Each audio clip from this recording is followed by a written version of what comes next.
welcome back friends. In the previous lecture we introduced you to the concept of travel demand management and looked at two sets of classifications of travel demand management. One is push measures and one is pull measures. In this class we will now give you an in-depth understanding of one of those sets of measures which are called the push measures, or which are the push measures. So, we will look at four specific types of push measures which are congestion pricing, parking pricing, vehicular restrictions and traffic calming. We will give you an idea of what those are and also give you the theory behind how these policies, how these measures can reduce congestion. So, what is congestion pricing? Congestion pricing is a traffic management measure targeted for the purpose of reducing traffic congestion. So, what it does is it has been used in various cities across the world. Singapore was one of the cities that had implemented congestion pricing in the late 70s, I believe. So, what it essentially tells you is that if you are to travel on a stretch of road during the peak period, you have to pay toll to use that facility. The essential part is that it tells you that the road is already congested and you are still choosing to use that road. So, look at it in that in this point of view, that if a glass is already full with water and you are trying to add some more water to it, it is bound to overflow.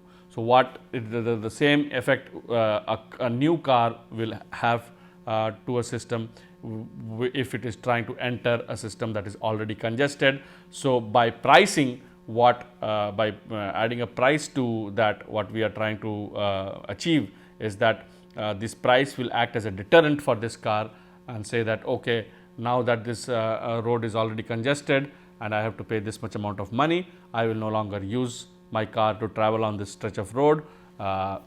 People usually, if there is a good transport network, then people try to use different roads, but usually those other roads are also made, their utilities are, their disutility is increased, so that people do not divert using their private cars to other street networks, but rather they either shift their travel time to a different time period, or they shift their mode to a different sustainable transportation mode. Okay. So, this again there are different forms of congestion pricing. The best form is that this price should be dynamic in nature. So, as congestion increases, the congestion cost also increases. Some of the cities, the easiest form is to just have a flat price on congestion. So, whenever you enter the CBD in the peak period, you have to pay a flat price. So, it could be a flat pricing. If you use a facility to access the CBD and that facility is getting congested, dynamically the price also might change. So, there are different ways of adopting congestion pricing, but the basic theory behind it is that you as a car driver, if you are entering a facility which is already congested, then you have to pay this additional fee, which is the congestion price, and that congestion price should act as a deterrent for you to not use that facility. So, that is essentially what congestion pricing means. If you look at it from the economic concept, you would see that if you know the supply and demand curves, you would see that if the red is the supply curve, what essentially you are saying is that at any level of road usage. So, if there are this much volume of vehicles on the road, everybody seems to be paying this much amount of price for using that road. It is not told yet. So, what is the price that you are paying for using the road? It is maybe just the out of pocket cost of your petrol price, right. So, as road usage increases, that price increases because it is getting congested. So, your fuel efficiency is going down. So, you are burning more and more fuel to use the same facility, right. So, that is what usually happens. However, there is another curve which is not just your cost, but it is a social cost, right. So, if you are driving, you think that you are paying that trip is costing you this much amount of money, but to the society it is costing you this much amount. It is costing the society as a whole that much amount of money. So, what is this cost to the society? Maybe you are polluting on the road, right. So, environmental cost is a cost to the society. Maybe you are getting into accidents, that is a cost to society, right. So, these are all social costs of your travel on a facility. So, what congestion pricing does is, this difference in the cost is what it charges as a toll. So, this is the toll revenue, this in yellow is essentially the toll revenue that you can generate if you take this much amount of toll from the people who are using the road. So, this is essentially what in economic terms congestion pricing means through the supply and demand strategy, through the supply and demand curves. You can think of it in this terms, or you can visualize this in these terms. So, this is the toll that agencies usually charge for using that facility, which is the difference between the cost that you incur as a private person while driving the car versus the cost that society incurs while you drive as a private vehicle. Right. Ideally, charging systems should vary over time, location, user type, vehicle type, etc. Right. You should not be charging congestion pricing to a bus, for example. Right. That is not your intent, because your intent is to attract people to the bus so that the road space gets cleared up. So, vehicles also, different vehicle categories can have different congestion pricing. If you are a person who is using your private vehicle, but you have two other people sitting with you in your private vehicle. So, essentially what you are doing is you are carpooling now. So, in the case of carpooling, then your congestion pricing may be different, maybe also 0. So, you may be able to use that facility, but you do not pay a charge right now. You are still using your vehicle, but because you are carpooling, you have two more people sitting with you. So, you do not pay any charge. Maybe if you are a motorcycle user, then the congestion pricing charged for you would be less, because motorcycle uses lesser space on the road as compared to a four-wheeler, right. So, ideally this is how congestion pricing should be implemented. Usually what people or what agencies do is, because it is very difficult to monitor how many people are within a car, now you have to have sophisticated ITS systems in order to implement these. So, what usually agencies start out doing is just having a flat rate for any type of private vehicle. So, you say that if you use your car or two-wheeler that has a license registration plate which is private, then you would be charged a flat amount of money for, say, maybe a kilometer, or 10 rupees per kilometer could be a flat congestion pricing charge. So, people start out, or agencies start out with such flat prices, then they start experimenting with it, getting more sophisticated instruments, devices, and then the dynamic pricing starts. Okay. So, congestion type of variation in congestion charge will ensure equity and fairness. So, you are not charging everybody the same amount of money, adjusting pricing every 15 minutes. So, that is called dynamic pricing, like we said.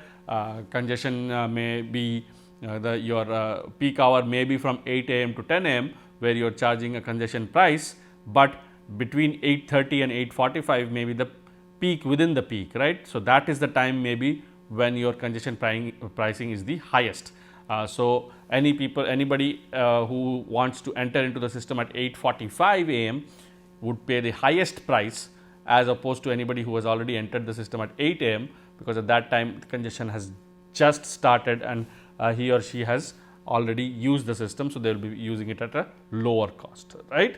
So, as opposed to anybody who is traveling at 7 a.m., he does not incur a congestion pricing cost because there is no congestion on the street. So, it has to be dynamic in that sense, that when there is no congestion, when there is free flow on your roads, you don't charge anybody, even the private vehicle owner is not charged, whereas when congestion starts building up, that is when you start charging. So, that could be the dynamic pricing. Sometimes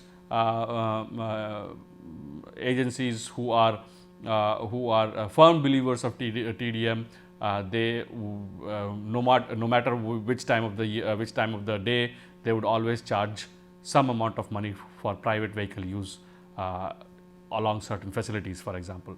Even during uncongested hours, although the price will be very less, but they would still charge it, so that they try to bring about a behavioral change, saying that any time of the day you want to get out using your private vehicle, you have to pay this charge. There is a huge debate, of course, that we are already paying taxes on our petrol, so why do we have to pay this additional cess, which is essentially an additional tax as congestion pricing. But the entire idea of this price is to not penalize you, but to change your behavior by bringing in this charge or this cess. Okay. Then there are different types and ways in which you can set up your congestion pricing. There could be a cordon ring method, where you say that a fee is paid when a vehicle crosses a cordon to enter a central area, usually only during peak hours. So, you could have a cordon like this, and if there are 4 or 5 streets that enter into this cordon, that any vehicle that is entering that cordon pays a fee. So, that is kind of a CBD area, if you may think of it, and any vehicle entering will pay the fee. So, that is a cordon ring method of congestion pricing.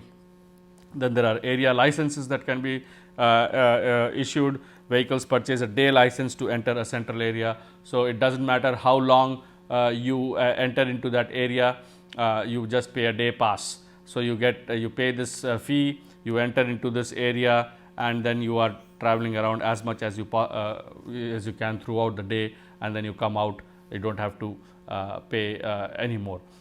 In cordon ring, what happens is that you are charged for a fee is paid when a vehicle crosses the cordon, right. So, you are crossing it here, and again you are crossing it there. So, you are crossing the cordon at 2 different times, and based on what is the difference in this time, you are charged. So, if you are there for a long period of time, there will be a longer charge, a higher charge. If you are there for a shorter period of time, it will be a shorter charge. So, that is the difference between a cordon and an area type area license congestion charge, which is just a flat rate. It could be a corridor level charge, right. Vehicles using a specific road, lane, tunnel, bridge are charged a fee.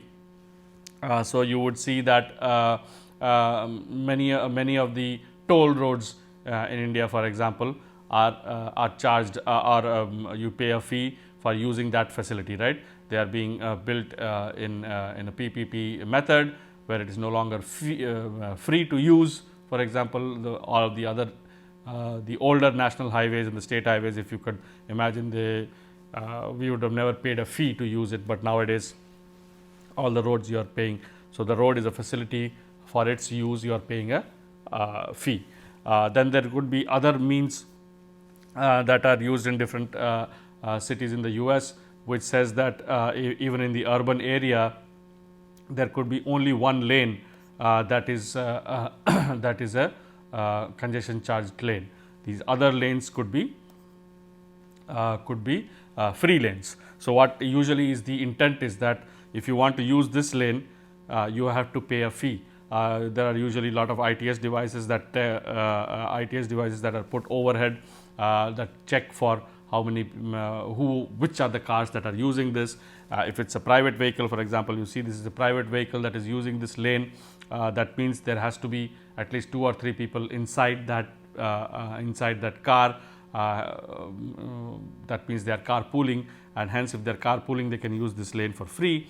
Otherwise, if it was a private vehicle with only one person who is using that lane, they have to be charged heavily. So, people are many agencies use these differently. They either set up a lane based or corridor based tolling system, they either set up a cordon based tolling system, area type tolling system. You can do whichever way you want in your urban area. You can even have a network wide tolling system. if you would like that.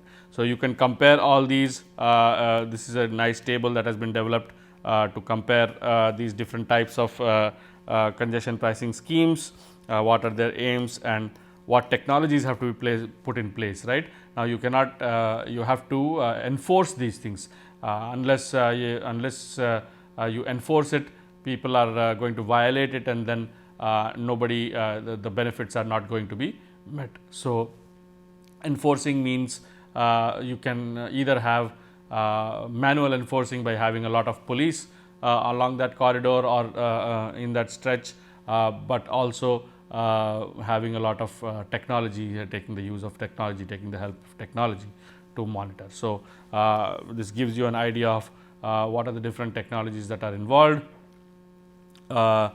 This is an example of the London's Central District or Stockholm or Singapore, which has implemented a successful congestion pricing in their central zones, for example. So, you see there will be boards like that, which tells you that if any time from Monday to Friday between 7 a.m. to 6 p.m. if you enter what is called a central zone, which is indicated by this circle C, then you have to be paying a price, and this price is automatically charged using these transponders that are on your cars. And now that we are getting those FASTag FASTags in our cars. So, imagine that everybody has that FASTag, and there is a transponder or overhead transponder, a receiver that catches the signal from this transponder in your vehicle. So, that the toll automatically gets deducted. So, that is the type of system that is being followed in some of the cities successfully, but at the same time there are some cities that have failed in implementing congestion pricing in their areas due to several reasons, most prominent of which is public opposition to this, especially where a lot of people use private vehicles and are habituated now to using their private vehicles. In such areas, to bring about this behavioral change is very tough. So, unless again you have to have a very good public transportation network, you have to have people who are ready to or willing to change their behavior and move to a public transportation system. That is when congestion pricing is going to be successful in your area. But wherever it has been successful, it has actually seen reduction in traffic volumes. So, for example, here you would see Singapore is because they have had this in place for the longest time in the world, any of the cities in the world, among any of the cities in the world, it has seen a lot of almost 50% reduction in traffic volume on those streets, right. So, there is valid good reasons, good benefits in applying congestion pricing. You cannot say that congestion pricing is an extra tax on us, extra burden on us, and it deters our free will of using our private vehicle, right. Many people look at it in that way, saying that our free will is being choked by these congestion prices. It is not that at all. When you think about Singapore, people are thriving, their businesses are thriving. It's not like anybody has been pushed towards this corner by congestion pricing or anything like that. London is of course one of the wealthiest cities in the world. So, even they have implemented congestion pricing and seen benefits out of it. So, but however, it is a behavioral change, it takes time. The other means of bringing about travel demand management is parking pricing. Similar to congestion pricing, which may be a larger area wide measure, congestion parking pricing is not providing free parking. This is currently in the urban areas, providing free parking to four-wheelers is one of the biggest crimes, if you may think about in that sense, because price of land is very high in the central business districts, and if that piece of land is given for free for a vehicle to just park, it is almost a criminal offense. So, people are beginning to not give any free parking. they may subsidize the parking and put the charge in something else, hide it in some other charge, which usually is not encouraged either, because then public does not pay out of pocket. Unless public pays out of pocket, they don't realize the effect that the use of private vehicle is having. So if you mask it under some other charge and say that parking is free, okay, I will not charge you for parking, but if you come to my movie theater, the ticket cost for the movie is going to go up by 15 rupees.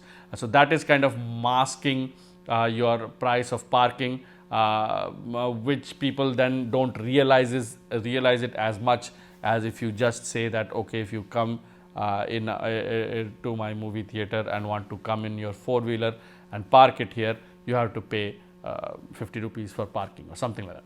So people are no longer, or agencies are no longer willing to provide free parking, and by increasing the pricing of parking, they are deterring people from using private vehicles. It has been researched that vehicles remain in use only 5% of the time, and 95% of the time it is parked, right? 95% of the time it is parked. It is either parked at your home, it is either parked in the office. So most of the time during the day it is parked, and if this parking is free, especially when it is out of your home, then it does not deter you from using your vehicle. So parking pricing are usually implemented various ways. It could be the structure should be in favor could be in favor of short term users, increasing price with time. So it could be it need not be a flat rate. It could be, you could say that if you park here for the first 15 minutes, we'll give you free, but suddenly if you keep your vehicle here for any more than 15 minutes, 15 to 30 minutes, we'll charge you this much, 30 to 1 hour, you'll charge this much. So it could be time incremental parking pricing. It could be that you could say that if you come here and park early in the morning at 7 a.m., so that means you are avoiding the rush hour and you are coming before the rush hour, then I will charge you a lower parking price. Whereas if you come here and park during the rush hour, then your parking charge would go up. So there are different ways of determining what the price of parking should be. The price of parking is determined by doing surveys of parking capacity and occupancy time. Occupancy time meaning how much time a car occupies a space, and not only a car, but any number of cars that occupies that space. So it could be based on that, and you typically see such parking charts or parking boards or parking costs that are implemented or that are shown outside a parking garage. For example, different tools could be used. You could buy a pass, you could pay for parking for a monthly parking charge, for example, that's a pass. You could have single metered parking, right? On street parking is something that is usually metered nowadays in most of the Western countries or cities in the Western countries, where you there is a meter, you put in some coins, and it shows you that this much amount of time you can park at that spot which is on the street, and this is obviously has to be monitored. So there are different police personnel who keep on constantly monitoring this. Pay and display meters, they are all similar to these things. Electronic pay per space, again in vehicle meters, some parkers prepay to a small electronic meter displayed in the vehicle when it is parked that count down the minutes. So there could be different now there are different apps that have come out that show you where available parking spots are and what are their prices. So you can pick and choose, maybe another street or two streets down the line, down the road from your office space, the parking price is less. So maybe you go down 2 streets and walk down to your office from there. So you could do many of those things. Obviously the manual way to have is to have an attendant take parking from you. These are some pictures. So these are the meters that I have been talking about, and these are the in-vehicle meters that could be put in your vehicle, which will give you a countdown of when your parking time is up. Usually these they have for such types of parking meters, they have slots to put in coins here, and for this vehicle that is parked along with it, when the driver gets off and puts the coins in this meter, he or she knows that, okay, I can park here for 30 minutes and I have put in only 2 rupees or 4 rupees or whatever it is. So, that is what these meters allow you to do. The other type of push strategy that you can have is vehicular restrictions. You can completely restrict certain types of vehicles from certain areas during certain times of the day. For example, you could some of the cities have tried to restrict motorized vehicles during weekends from 4 p.m. to 6 p.m. for example, or 4 p.m. to 8 p.m. on a Saturday evening, for example, in order to open up that area for completely for non-motorized traffic.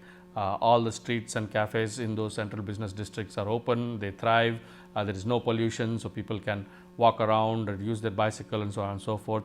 So, that is those are also some strategies that again, by doing that, what is happening is you are trying to bring in a behavioral change. Remember in the back of your mind that TDM strategies in a sense are first trying to bring in the fundamental change in your travel behavior. So, there could be car free zones which are becoming, some of the cities are increasingly promoting these, right. It is done by limiting parking, right. Sometimes you just say that no parking is available or do not provide any parking. So, you will see that even metro stations in central business districts will not have any parking available at the metro stations. So, it avoids vehicular parking altogether. Even we in India have tried this in Delhi, where we have tried to restrict vehicles by having the odd and even rule, saying that only odd numbered license plate vehicles can get out on one day and even numbered can get out on another day. So, those are also vehicular restrictions in a sense, right. Some of them may have restrictions to entry of heavy vehicles in certain areas during certain periods of time, right. For example, Kolkata does not allow heavy trucks to enter during the evening peak or morning peak hours from outside the city limits. So, any trucks that are trying to enter into Kolkata have to wait for evening peak or morning peak to be over before they are let inside. So, they are mostly let inside during the night time. So, you would see many of the highways choked with trucks that are waiting to enter Kolkata during the evening, late evening and night times, because heavy vehicles are restricted. So, those are again vehicular restrictions, a type of vehicular restrictions that you can put in, right. This brings in immense benefits to pedestrians and cyclists. For example, like I said, on weekends, if you close it down to vehicles, you can go in there using your different NMT modes. It helps decrease in the crashes in that zone. So, suddenly you make a vehicle an area vehicle free, then there are no more vehicular accidents that take place, and it helps improving it helps in the improvement of safety. It brings about more safer environment, and contrary to popular belief, the local businesses also get benefited. So, people first were apprehensive that if you do not allow cars and private vehicles to come, what happens to the local business there, who will come and use our business. But when you saw that, when it was seen that this was well implemented, if it was implemented properly and implemented regularly, you saw that people did come. Maybe it was different type of people, but they did come there and the businesses were not affected. People came there, they bought whatever they had to buy, they purchased whatever they had to purchase, they ate whatever they had to eat. So, there was no impact, financial impact on the businesses for closing down vehicular traffic during the weekends.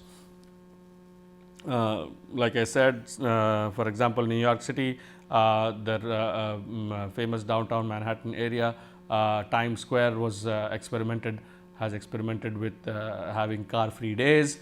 They have had tremendous success as well. And the last means of achieving a TDM strategy, which is a very localized way of doing it, is what is called traffic calming. So, this is a more engineering oriented method of bringing about reduction in the number of vehicles, or especially in the speed of vehicles. So, the philosophy, the theory behind it is, if you make it difficult for vehicles to travel on a certain street by adopting certain traffic calming measures, then the motorized vehicles will not have the benefit of going fast, and if they don't have that benefit of moving fast, then they would think that, well, if I can't go fast using my motorized vehicle, what is the use? Let me just go in a public transport, which is going to take the same amount of time maybe, or maybe just let me use my bicycle, which is going to take the same amount of time. So, that is the entire philosophy behind traffic calming. So, what it does essentially is have various design features and strategies intended to reduce traffic volume, traffic speeds and volumes, right. By reducing traffic speeds, they are trying to bring about a change in the or a reduction in the traffic volume. So, these are some design features. So, there are some engineering features that are involved, and also obviously some strategies. They can range from minor modifications of an individual street to a comprehensive redesign of the road network. You could do it at any scale you want to do it. If you want to do it only for your neighborhood, you can do it for that, or if you want to do it for the entire network of streets in your area, you can do it that as well. Are primarily implemented on urban streets, especially in residential areas. What some of the design elements that are included are rumble strips, speed tables, raised crosswalks, chicanes, tight corner radii, semi-diverters, pavement treatments, etc. So, you will see how what we are talking about. So, suddenly if you have say this is a neighborhood street which is now paved by paver blocks, or say bricks, some type of bricks, rather than your asphalt or concrete. So, what happens is now that gives you the ride of the vehicle is not that smooth, it gives you a bumpy ride, and in addition to it, now you put your rumble strips here. So, rumble strips are nothing but speed hump is usually one at a time, and the rumble strips are multiple strips at a time. They have been seen to achieve greater reduction in speed than a single speed bump. So, these rumble strips also allow the speed of the vehicle to reduce in addition to some pavement treatments, like either you treat the pavement in this fashion or use different materials for small residential streets, right. So, this is a residential area, it is not a heavy traffic volume area. So, in order to discourage people from using their motorized two-wheelers for every purpose within the residential area, this type of traffic calming devices are used. Here also you see this road otherwise was a very straight road where vehicles could have gone very fast, but by having what are called chicanes, what they have done to the street is that they have made the street a little bit windy now. So, the street is a little bit windy now. Once it becomes windy in that way, you cannot drive fast, right. You cannot drive fast, your traffic is calmed or your traffic is slowed down, and maybe by slowing down the traffic, the benefit that motorized vehicles usually have of going fast is reduced, and then they start to think that, well, if it is the same amount of time that is going to take me by driving versus it is going to take me by bicycling, then why don't I just bicycle, because that's a cheaper way of going. So, people bring about there is a change in the mode from a unsustainable to a sustainable mode. So, that again is a TDM strategy of bringing about behavioral change and a shift in modes. This is another one, making the radius tight.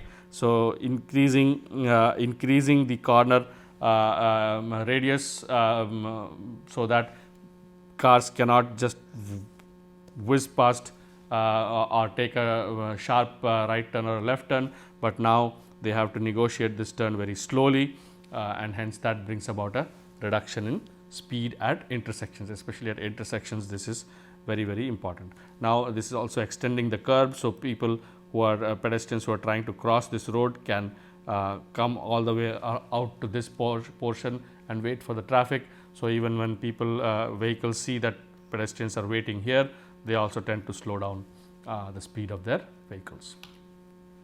So, that brings us to the end of this lecture series.